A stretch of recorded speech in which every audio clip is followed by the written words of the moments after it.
بسم اللہ الرحمن الرحیم۔ السلام علیکم ورحمۃ اللہ وبرکاتہ۔ مور کو جنت سے کیوں نکالا گیا؟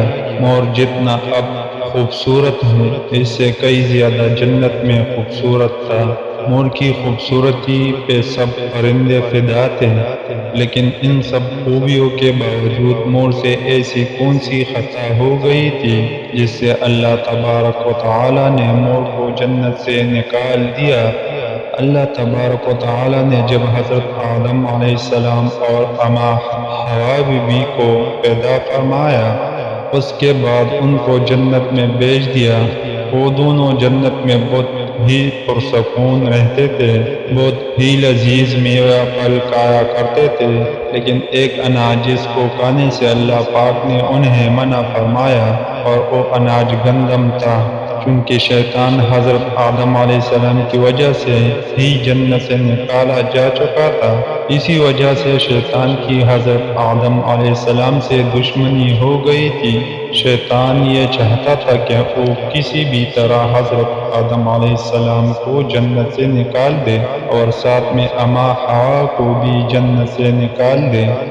جب شیطان کو یہ خبر ہوئی کہ حضرت آدم علیہ السلام کو تمام میوے کھانے کی اجازت ہے لیکن گندم کھانے کی اجازت نہیں ہے، تو شیطان انتقام کی آگ دل میں لیے جنت کے دروازے کے پاس بیٹھ گیا اور 300 سال تک وہاں پر بیٹھا رہا کہ کوئی جنت کے دروازے سے باہر آئے اور شیطان اسے بات کر سکے۔ ایک دن اچانک سے مور جنت سے باہر آ گیا۔ شیطان اس کو دیکھتے ہی بہت خوش ہو گیا۔ شیطان نے پوچھا، اے خوبصورت پرندے، تم کون ہو؟ مور بولا، میں مور ہوں، اب تم اپنا تعارف کرو۔ شیطان نے جواب دیا کہ میں عالم قریبی کا ایک فرشتہ ہوں، میں اللہ پاک کی عبادت سے ایک پل بھی غافل نہیں ہوں۔ میں چاہتا ہوں کہ میں جنت میں جاؤں، وہاں کی نعمتوں کا اپنی آنکھوں سے مشاہدہ کروں۔ شیطان مور سے کہنے لگا کہ تم مجھے جنت کے اندر لے جاؤ، میں تمہیں 3 ایسی باتیں بتاؤں گا جس سے تمہیں ابدی زندگی حاصل ہو جائے گی، تمہیں بڑھاپا اور بیماری نہیں آئے گی، تم ہمیشہ جنت میں ہی رہو گے۔ شیطان کی یہ بات سن کر لالچ میں آ کر مور نے کہا کہ مجھ میں تو اتنی طاقت نہیں ہے کہ میں تمہیں جنت کے اندر لے جاؤں، لیکن ایک سانپ میرا دوست ہے، وہ شاید تمہاری مدد کر سکے۔ یہ کہہ کر مور سانپ کے پاس آیا، اس کو ساری بات بتائی۔ سانپ بھی شیطان کی باتوں سے بہت خوش ہو گیا، پھر شیطان کو اپنے منہ میں چھپا کے جنت میں داخل ہو گیا، اور یوں شیطان اپنے چال میں کامیاب ہو گیا۔ جنت کے تمام نگہبانوں کو یہ معلوم تھا کہ شیطان یہ چال چل رہا ہے اور جنت میں داخل ہو چکا ہے۔ فرشتے شیطان کو جنت سے نکالنے لگے، تب ہی اللہ تعالی نے حکم دیا کہ اس کو ابھی تک جنت میں ہی رہنے دیا جائے۔ وہ فرشتے اللہ تبارک و تعالی کے حکم سے رک گئے۔ شاید یہ حضرت آدم علیہ السلام کا امتحان تھا۔ شیطان حضرت آدم علیہ السلام کے پاس اور اماں حوا بی بی کے پاس جا کر اپنی محبت کا اظہار کرنے لگا۔ وہ دونوں ہی شیطان کو پہچان نہ سکے، کیونکہ ماضی کے مقابلے میں شیطان کی شکل تبدیل ہو چکی تھی۔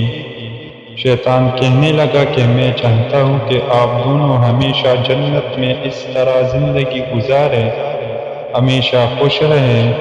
حضرت آدم علیہ السلام اس کی بات بہت غور سے سننے لگے۔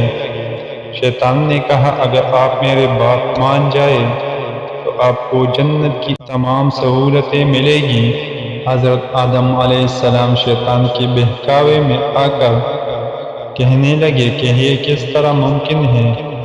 شیطان کہنے لگا، ایک گندم کا دانہ اگر آپ دونوں چکھ لیں تو آپ کو ابدی حیات حاصل ہو جائے گی۔ اور آپ جنت میں ہی رہیں گے۔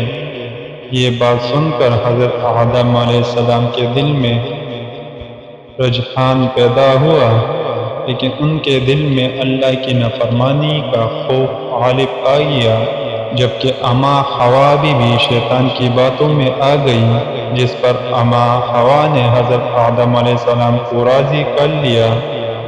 پھر اس کے بعد ان دونوں نے اس گندم کے دانے کو چکھ لیا۔ جیسا ہی گندم کا دانہ ان کے اندر گیا، اسی دوران اللہ تبارک و تعالی نے فرشتوں کو یہ حکم دیا کہ حضرت آدم علیہ السلام اور اماں حوا دونوں کو زمین پر اتار دو۔ حضرت آدم علیہ السلام کو سری لنکا کے قریب نیچے زمین پر بھیج دیا، جبکہ اماں حوا بی کو جدہ کی سرزمین پر اتارا گیا۔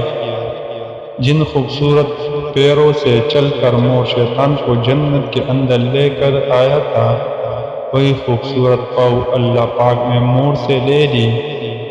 سام جو اپنے منہ میں شیطان کو چھپا کر لایا تھا، اس کے منہ کی خوبصورت خوشبو کو چھین کر اس میں زہر ڈال دیا گیا۔ پھر مور کے ساتھ ساتھ سام کو بھی جنت سے نکال دیا گیا۔ اللہ تعالی ہمیں اس واقعے پر عمل کرنے کی توفیق عطا فرمائے۔ ملتے ہیں نیکسٹ ویڈیو میں، تب تک کے لیے اللہ حافظ۔